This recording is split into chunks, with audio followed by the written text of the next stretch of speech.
I am Rebecca Cooney, and I'm your facilitator today. So I'm a scholarly associate professor of strategic communication at Murrow College here at WSU. I'm also the director of Murrow Online Programs and a research associate for the Center of Excellence for Natural Product Drug Interaction Research.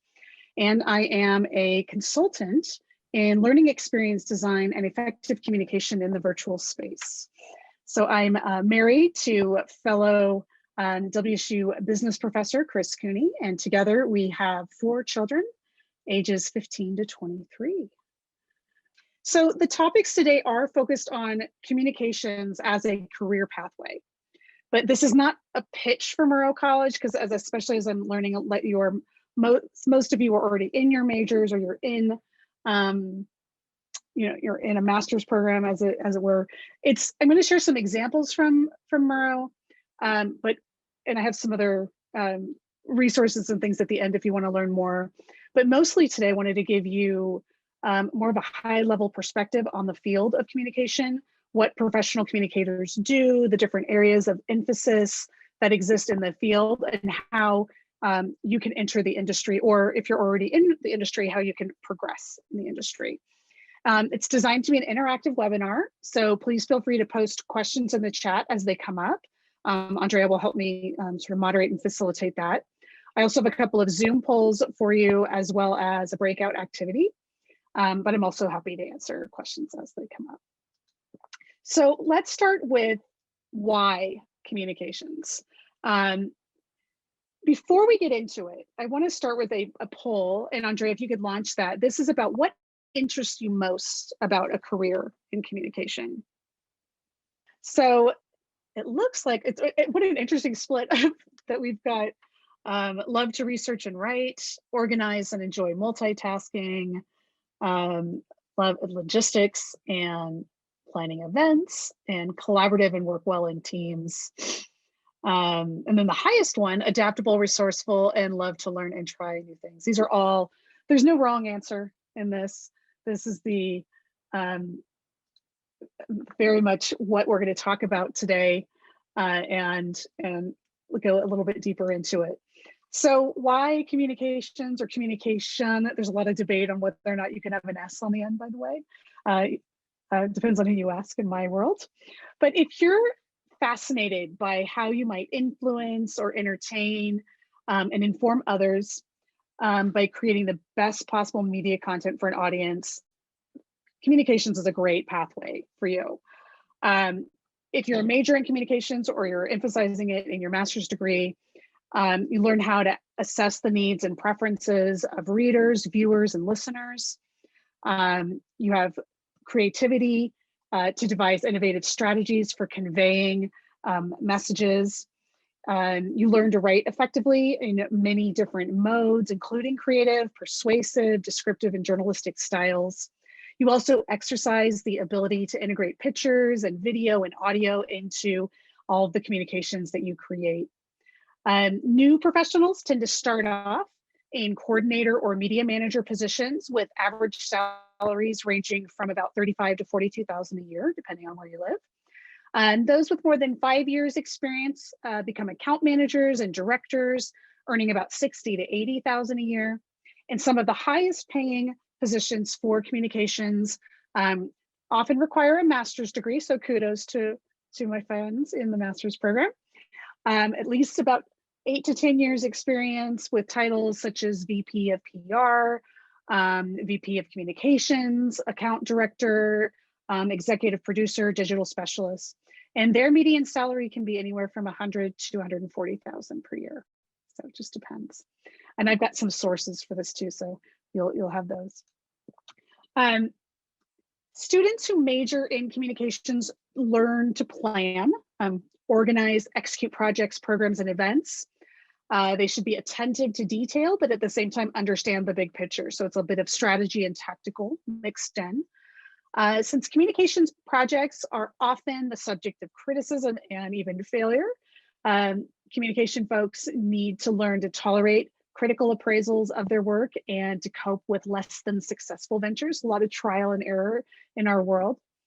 And then your final decision about a career path or degree as diverse as communications will also be influenced by your individual interests, your skills and values. But these are some different options to consider in creative agencies and education, corporations, government agencies, HR. We have an HR person here today. Law, one of my close colleagues, Angela Jones, she actually speaks at WCU every once in a while. She became a lawyer, and she and I went through our master's program together. And now she works in a nonprofit in Seattle and is an executive director of a program there. So there's a lot of different directions to go. Healthcare and health communications, another one. Certainly working at media outlets, especially on the digital side, which is becoming more popular, and all manner of the tech industry. Lots to do. So who are professional communicators? Let's see. They are, well, job titles really vary throughout the field of communication, but here are just a few examples if you're looking for keywords for job searches. I often share this list with students and grads as they're searching for new opportunities, so that when you go into Indeed or LinkedIn Jobs or any of those, Glassdoor, whatever you're looking for, by typing in these kind of key phrases and terms for the titles, it really helps you narrow down your search. There's also thought leaders and resources. The role of thought leader is really to offer unique insight on a specific topic, problem, or trend, and establish themselves as a go-to resource. So thought leadership can take many forms. Contributed content, speaking engagements, webinars, white papers, ongoing social media presence. And this slide really just represents a few of thought leaders in the field of communication who are helping to set those trends, establish best practices, and share valuable resources. So I really encourage you to, if you're interested in going into this field or you're interested in merging in this field, keep these folks in mind, follow them on LinkedIn and Twitter. Many of them are quite active, and certainly on they have their own blogs and other social media. And then on the right-hand side of this slide are the different online publications and blogs that I also highly recommend. And for you, anyone in my capstone right now, these are actually posted in the Canvas course space as well. I get a lot of requests about who to follow, what blogs to subscribe to. Well, here's my master list that changes pretty frequently. So I just want to bring it a bit closer to home, and I wanted to share. Oops, excuse me. Too fast. There we go. Share some of the Murrow alumni and what they're doing as they work through their professional pathway in the field of communications. I just wanted to start with internships for the undergrads, as micro internships and practicum all allow students to apply their classroom knowledge into real world situations, as well as directly established industry connections. So student interns distinguish themselves in the job market, and they earn up to 6 credits toward required communication electives. And that's a really big benefit for those that are at the undergraduate level. Emerging professionals, Murrow alumni with 1 to 3 years experience find jobs as project coordinators, social media managers, account executives, and communication specialists. They work for corporations, nonprofits, and agencies. This is A.K. Sterling, who is a partnership services manager at the Seattle Central College. And I forgot to mention my gals here. These were 3 of my top seniors who were my CCE project lead, which is Center for Civic Engagement. They all went on to work in different aspects of agency, nonprofit, and even financial. Sorry, I meant to skip that. Communication leaders, this is featuring Alyssa. She is an MA Stratcom graduate. She works for Enlighten Alaska, out of Alaska, and they have 5 to 10 years experience, and they serve in leadership roles in corporations, government agencies, creative agencies, and nonprofits as well. They're managers, directors, and senior communication specialists.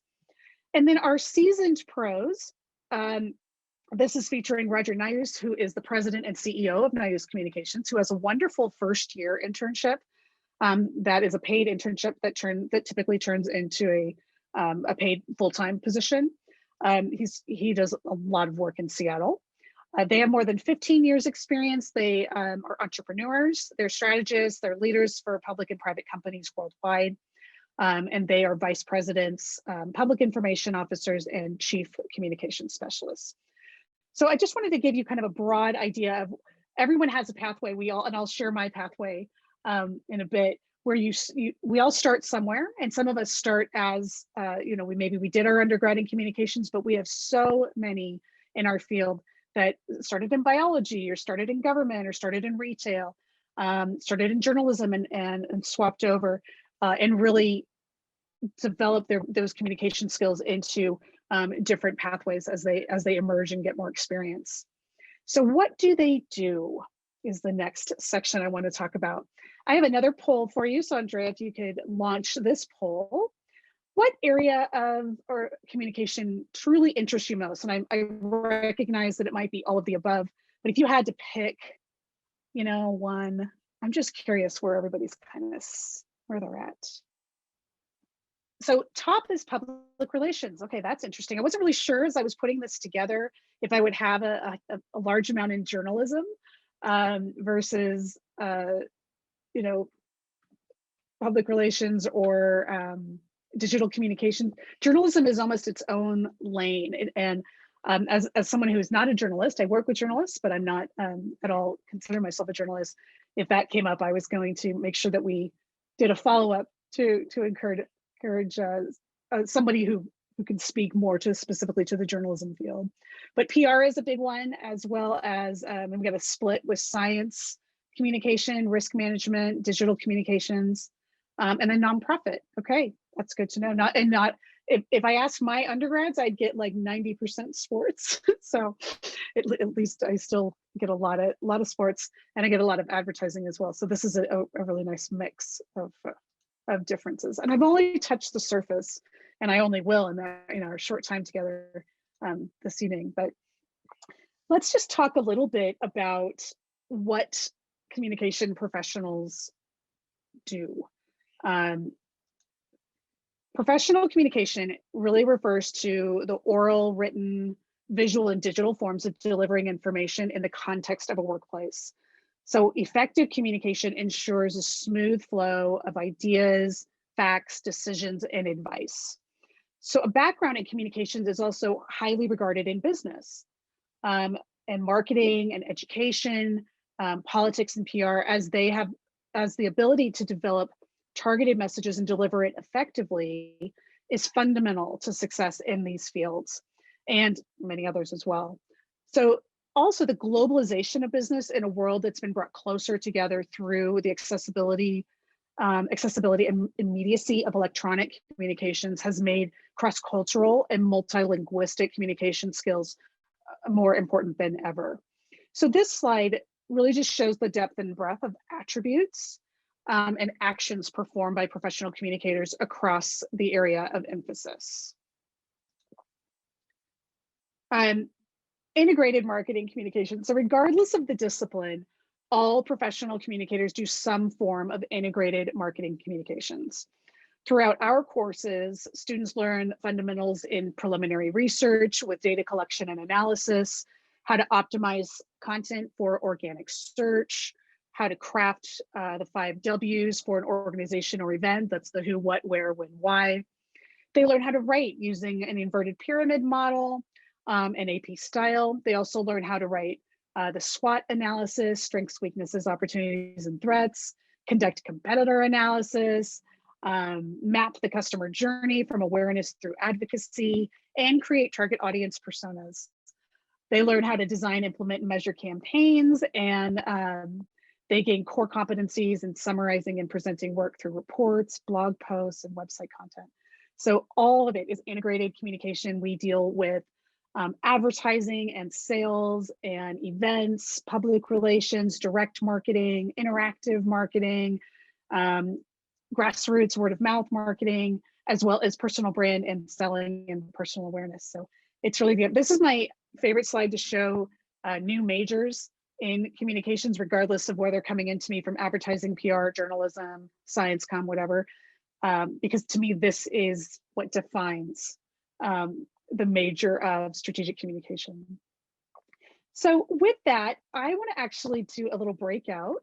And this is called audience persona and creating the ideal customer. So to illustrate this further, I just want to share, this is one of my favorite exercises I do with my students. It's called the ideal customer. It's one of the many ways that students begin to learn about their target audience and meeting them where they're at. Okay, so tell me about this experience. Somebody from group 1, ready to share a little bit? It's kind of weird to get started because it's just like, how do you describe a person? Yeah. Almost anything could apply, but then once you kind of get a few things on the chart, it became a lot easier to kind of figure out what this person is. Yeah. You know, I hate to, but I never want to couch it in as like just like judging a book by its cover. It's more like the photo is an inspiration. That's how I see it, as an inspiration for, okay, so if this person is trying to go to a music event and it's a young gentleman, what are some of his attributes? And it helps in that understanding. So if you're running a music event, you got to think about who your audience member is. Now, there can be multiple members of the audience, right? There can be, and through proper market research, you could actually identify the age groups, and through Google Ads and some other ways, there's actually, ways to really narrow that focus down. But you can make some general assumptions as you're getting started, so that at least you're not trying to also speak to the 40-year-old who's maybe more affluent and doesn't have the same limitations and barriers. You're targeting your messages to the college age student and designing your messaging and your benefits around that person. Okay, so how about group 2 on athletic apparel? Let's see here. Who can share? It was a great experience. Generally, when I approach an activity like this, I think as if I'm coming from the perspective of the company. And so if I ran an athletic apparel or an event organizing for a fitness event company, and I was trying to envision my ideal customer, being general and vague, but trying to get a picture of who am I talking to, who am I targeting? Yep, that's great. And you hit it. Okay, group 3, working through a mama here.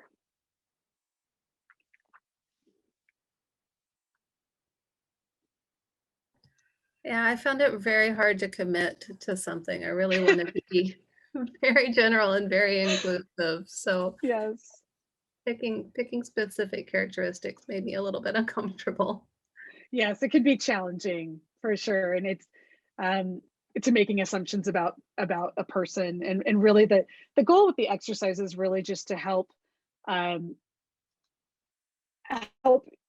you figure out, so if this is this is a gal that's going to buy a beauty product, what would be some of her interests? What would she maybe do for fun? And it's not to make assumptions as much as trying to narrow that down just a bit to help target the messages. But I really appreciate. Definitely needed to do more research on our Yes, target demographic. Yeah. Yes, I'm not giving you much on the preliminary. It was just a quick exercise to illustrate. One of the things that audience personas are a big thing that we do. I'm also doing them in for the grant that I'm on. I have to do audience personas, and it's much more complex because it's researchers and scientists and compendium editors, and it's a very, very different than looking at what might be more of a consumer audience. And I've learned a lot by teaching it on the side that is on the consumer side, to having to switch over and switch my mindset on, if I'm trying to target a scientist, it's a very different set of criteria and a very different approach. And it's been very instructive to do that. Okay, so I'm going to keep on going here. Thank you for that. I also wanted to share a little bit more context to give you an idea of some of the examples of students at work. And those of you that are in the MA program, you might see this is a little bit familiar. But one of the examples I'm going to show is the Comstrat 310 digital content promotion, which is similar to the Comstrat 563 professional digital content promotion. They do a lot, they do everything in teams, so it's quite a bit different. And it's designed to teach them key principles and tactics in creating and executing 2 integrated digital campaigns and measuring effectiveness of those campaigns. They work in teams. It's a semester-long project, and it includes social media marketing, advertising, and they pick a single initiative centered around advocacy areas such as mental health, travel, hospitality, fashion, sustainability, or social justice. And they're trained over in over 10 web-based tools, including Google Drive and Canva, Adobe Creative Cloud, and Weebly. And so let me just show you this example here. So this is an example of the 310 group. They work in teams, and they have a lot of different learning outcomes. When we're in person, and right now I'm running this live synchronous, so it's a very different experience, but we work in a room, that's one of the rooms we work in, and they do a lot of design thinking. They do a lot with whiteboarding, and a lot of Post-it pads, a lot of drawing to come up with concepts. They learn all these different tools. They have a lot of different faculty that work with them. The 310 virtual, they meet with me 3 times a week. We do Zoom, we do live interactive sessions, just like the one that we did there. I think I've got something like 22 interactive sessions or interactive activities that I've designed even just this semester. So they do a lot of working together individually and in teams. They work on these different projects. They've got team orientation, they have a charter and a contract. They do brand and messaging and web, and they do campaign creative briefs. They also create 2 campaigns that they run fully from concept to metrics, including paid advertising. They do final presentation and reflections. This is Van Venture, and so their platform is supporting sort of the nomad lifestyle and van life. This is an active group. They're doing a lot of fun stuff. They run on TikTok. They've come up with their team charter. They're doing really well. They're having a lot of fun with it. They do 3 status reports that they record. This is their visual identity. They have a full website, blogging. This is their Instagram and Twitter, or I'm sorry, Instagram and TikTok. It's really fun to see. This is my first team that's really using TikTok in this way. It's been great to watch them. And I'll share this with you if you're curious to look into it. Then their campaign full of blog posts and social posts and ads and emails and metrics report. They do creative briefs and editorial calendars. They do curated content, work with influencers and hashtags. Anyway, it's a full-fledged, lots going on, metrics reports, and a lot of reflections, and in the in-person version of the course, they actually do poster presentations at the Spark. It's really cool. It's really fun. And then they have the course outcomes. This course is one of the top courses that actually leads to jobs, which is really awesome to see. And a lot of internships come out of that particular class. And I have 2 other examples that I'll just show one of them because I want to be mindful of our time together. I'll mention, so this other one is this partnership and community health awareness. So this is a course on writing across multiple channels. And this particular group, hold on a second. Just a second. This is through a class that they learn not only about like writing for earned, owned, and paid and search channels, but they also adapt those messages across the multiple channels. They work individually and in teams on creative projects, writing assignments, and phase process for building awareness campaigns.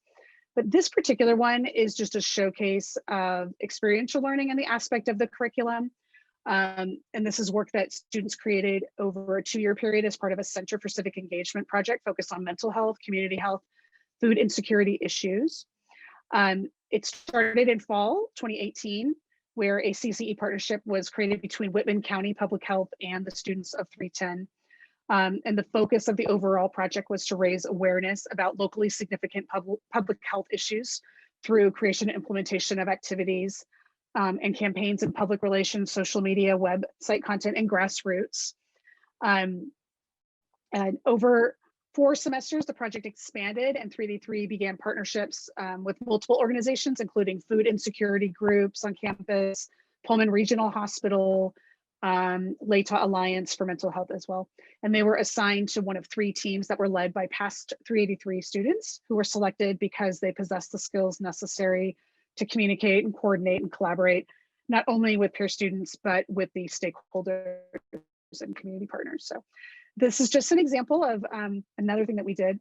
And the last example I have, I'm going to present again and get this back on here.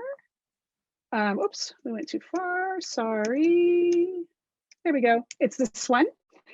Rural reporting is just really quick. I'll just share this. This is awesome. I love this program. This is done by the journalism group. Lisa Winnon and Jones is a big leader in this. Through interviews, photos, video, and informal meetings with community members in small towns throughout Washington and Idaho, students learn to report on rural issues in an informed, ethical, and collaborative way. They investigate whether community guidance and involvement can improve parachute journalism to create meaningful coverage in rural areas.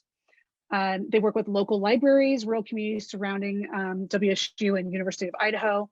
They build story ideas, and then teams were sent out to conduct interviews and produce multimedia content during a 48-hour period in October. And then they did subsequent activities in small groups throughout the year. I know the pandemic has put a little bit of a pause on this project, but it will return. They have, so far, I think it's about 60 students that have been involved, 26 communities, and it's a collaborative project between WSU and the University of Idaho. So I just wanted to mention it because it's really, I just think it's really cool what they're doing. So just a few examples I just wanted to share. So why might you be a good fit for this particular industry?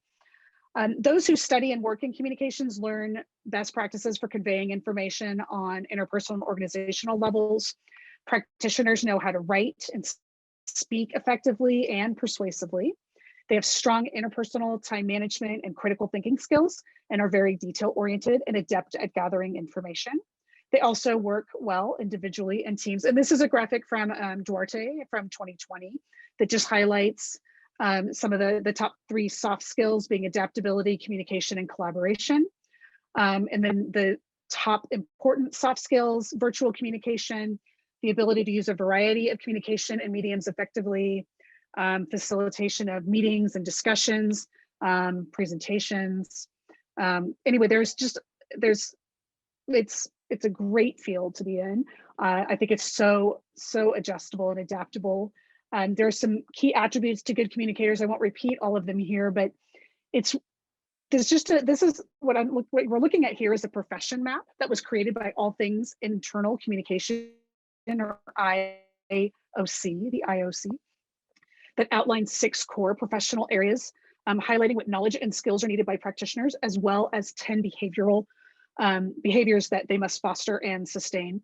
And their research shows that there is a need for communication professionals, strong business acumen, commercial awareness, and strategic knowledge and skills. So I thought this was a really great graphic that kind of summarizes all of those great attributes of good communicators. So how do you become a professional communicator?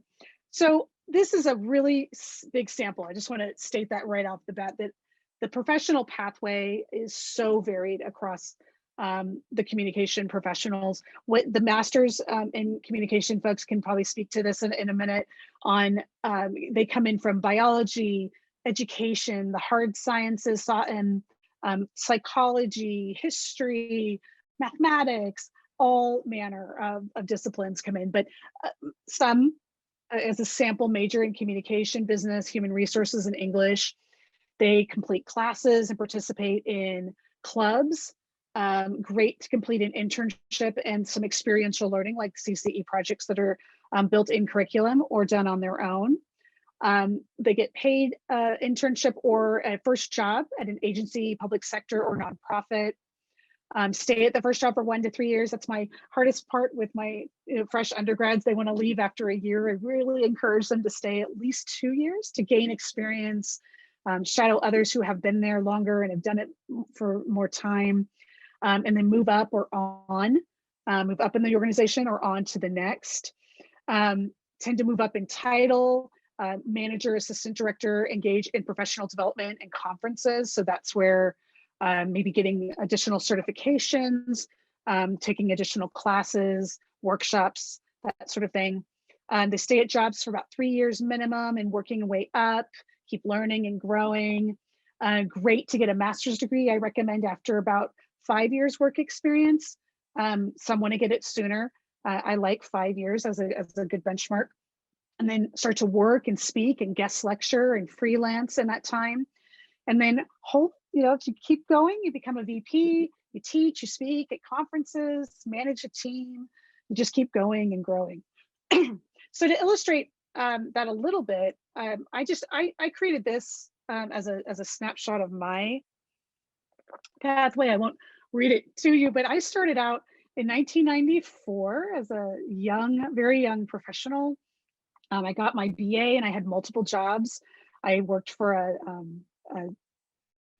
I was a gymnastics coach. I also worked for the Canadian Football League in their VIP group. I worked for it was like a state agency that needed me to come in and take notes and meet with their board. I just learned the value of doing my homework and working really hard. I earned my BA and worked at the same agency that I was at when I graduated, which was great. It was like getting 10 years experience in 3. I was a bit over my head when I moved to Spokane, Washington. I had 16 staff. That was a lot. And I led also a team of 10 in my early days as the director of marketing for people to people ambassador programs. I did get my master's degree. I was about when I was about 5 years out of my undergrad when I started my master's, and it took me 5 years. I did one class a semester or quarter, whatever it was. I had a baby in there, and that caused some delay. I got some burnout because I worked so many hours early on, which I really meant when I mentor young professionals, I encourage them to pace themselves a little bit more. When we moved to Sandpoint, Idaho, that was my really first entrance into freelance work. Very challenging, telecommuting before a lot of the technology was available. Had another kiddo, a lot of balancing acts. Went to Boulder, Colorado, and was there for a couple of years as a director of business and marketing development, and kept doing contract work in addition to that, working for University of Idaho. And I began teaching much later. So I was well into my career before I started teaching. I got an opportunity to teach full-time at WSU, and now I'm doing externships, and I'm doing the online programs, and I'm doing research, and it just keeps growing and growing. And then about a year ago, my husband and I started a freelance and consulting, so now I'm doing a lot of that in addition. So my main message is that you keep going and growing, and my main goal now is to develop more of an expertise in learning experience design. That's my particular goal. The last slide before I want to open it up to questions and comments is just the best states for a communication profession or specialist. If you were curious, Washington, D.C. and Nevada are the top 2, which really surprised me. Washington State's on the list down at the bottom, Virginia, New Hampshire. And those are, I don't want you to be the median salaries, the higher salaries. You'll get these slides. You can go and look at the top salaries as well. It's really interesting. And I've also included the next 2 slides as reference, so you can see the 9 habits of effective communication professionals from Diane Schwartz. She's at PR News, and my job search checklist. if you're curious about what I kind of coach students on as they're looking for. This is my very summarized version of the job search checklist. So now I know we only have about 5 minutes. I just wanted to open it up and have some questions. I've got a question, if See. that's all right. Oh, yes. Yes. How do you see the communication field changing as, you know, digital isn't new anymore? Do you see there being another frontier changing the dynamic, or is AI going to take over, or how do you see the future going for communication? Yeah, I think we have to be really, really aware of how it's advancing. And I think schools like Murrow, gosh, you know, the bureaucracy of higher ed, you know, if you want to do a new class, it takes a year to get it through faculty senate. It's crazy. And I hope that we can start to streamline some of those processes, because we need to be fast. We need to be like responding to the needs, whether it's AI or it's all these emerging technologies, mobile technology, the way that people consume media. Everything is constantly changing. And I mean, I think about when I first started out, I was social media did not exist in my first job. Websites did not exist. I got my first email at the agency back in like 95. We didn't have, everything was still fax and print. And so you think about in just a 25-year span, how much things have changed, where my kids grew up on, you know, basically on social media, grew up with handheld devices. I can't even imagine what it's going to be, but the answer to the question is yes, it's going to change. And what, I don't know what it's going to be, whether it's AI or it's mobile tech or it's ed tech, it's all exploding. And what I have found is that the best thing we can do as practitioners is embrace that change. Yes, Erin, thank you. Be adaptable, embrace the change. Maybe not get too starry-eyed at the trends, because the trends come in. I think of Google Glass for some reason, is that like they come in and sometimes they go away. And so to be really mindful of what's happening. That's why I say follow those thought leaders and follow those like Ad Age and Wired are two. If you follow nothing else, those are two fantastic resources that will tell you what's happening in the industry and will help you narrow your field a bit. Anyone else want to add to that? I'm not the only one with lots of experience in this group, so please add. I encourage you. Other thoughts or questions?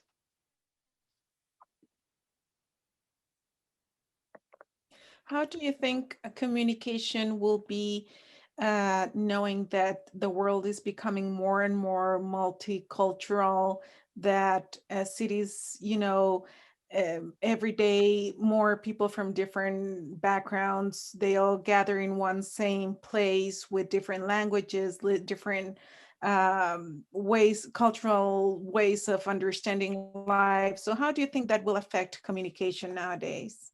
And as practitioners, I think we, again, being adaptable, I think I'm seeing more and more positions now that are asking for multicultural individuals. So anyone who's got a propensity for language, to update that as a core competency, it's a huge selling point.